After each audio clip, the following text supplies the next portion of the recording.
So meet Matt Francisco, former student of mine, now professional farmer, who got into pigs how many years ago? Last year.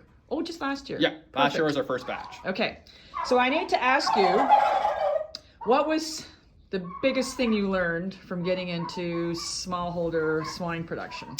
So our goal with it is to market all our pork direct. And I would say our biggest challenge was just connecting with the right customers and being able to communicate properly with customers as to what they can expect from our product. That was our biggest challenge. Since then, we've started marketing. We have a roadside sign. Cool. And I have my number on there. People call and text. We're on a fairly busy road, so that's been quite successful. We also have a Facebook page, and that I would say it's been all right. The roadside sign has definitely drawn in more customers. Okay, so do these guys expect a specific size of pig, or you just say, look, we market them at 250 pounds, like 130 kilos, whatever, and you just take what you get, or how do you work that? So the way we were doing it last year is we're only selling sides and wholes. Okay. And now what we're doing is we're giving people a smaller option. I know a lot of consumers, they either don't have the freezer space or they maybe don't have a large enough family to justify buying pork by the side or whole. So we're offering a 20 to 25 pound sampler pack, and that's full of assorted cuts. And that's definitely drawn people in. And also what we've noticed is people sometimes buy those to try them, and then they'll place an order for a bigger portion later on. So that's kind of been a good avenue to try and get our product out there. Excellent. Okay, so you only raise pigs then, like spring and summer, fall you harvest them? Yeah, so what we have been doing is we'll do a batch, we'll market a batch in May, and then we'll market another batch in November. And then what I try and do is have some cuts left over in our freezer. So when people just want to stop in for the odd cut here and there, they have that option too. And we'll put together smaller cut packages, like smaller than our sampler packs, for those types of clients. Excellent. And so this is the area here where you raise the pigs in this particular pen? Yes, I just swing that gate and I line it with hog panels, and when the pigs are here, I'll have a stainless steel feeder in here, and then just a water nipple for Okay, so them. we don't have to worry about winter temperatures or anything, because obviously you're smart and you're not raising pigs in the winter. Well, we'll start the first batch off in February. Okay. But we'll have a stock trough at that point. Right. For them, because Right. it does get fairly cold in here. And you bed them deeply in here? Yeah, we use deep bedded wheat straw.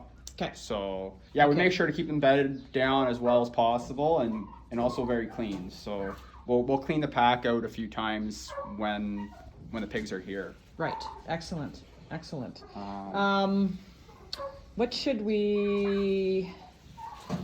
What was your biggest learning curve when you got the first batch in, do you think? I would still say the marketing side of it. Okay. Raising the pigs is easy. It's the marketing and just dealing with so many different people, and they maybe have some different expectations customer to customer as to what they prefer and don't prefer. Also, one other thing is I had to get people's head around, if you buy a side of pork, you're getting that portion of cuts on that side. You're not just getting bacon. You're getting your share of pork chops, your share of bacon, your share of sausage, all those sorts of cuts. Some of those cuts you can kind of give more or less of each of them, but you're not just getting all bacon. Got it. I had to explain that to a few people. Got it. And so you market locally to an abattoir, like you take the pigs there for harvesting? Yeah, so we deal with Meyer Meats in Guelph. They've been quite good to deal with. Their family-owned business, and then we'll take them there and they'll process them. And we also work with Jones Feed Mill in Linwood, and we can buy a complete pellet to feed our hogs. Okay. And it's balanced with the proper protein levels, energy, and it has a mineral package in it to ensure pigs are healthy and continue to grow and thrive. Excellent. So did you have any difficulties? Your first year you were in sort of COVID era of raising pigs. Yep. Did you have any trouble getting them to book them at the Myers Meats, or were they accommodating? We were very lucky. they're more backed up on beef than pork, I would say. Like when I get the wieners, I can give them 3 months and they'll be able to get me in. I haven't had an issue. So you book as soon as you get your. Yeah, you as soon book as I your- as soon your as I pigs get in. them, I'll book them in. Excellent. So I don't think that's too bad. 3 months out. Yeah. So Excellent, excellent. And you know, no other issues here as far as like obviously you had heated water supply, whatever, in February.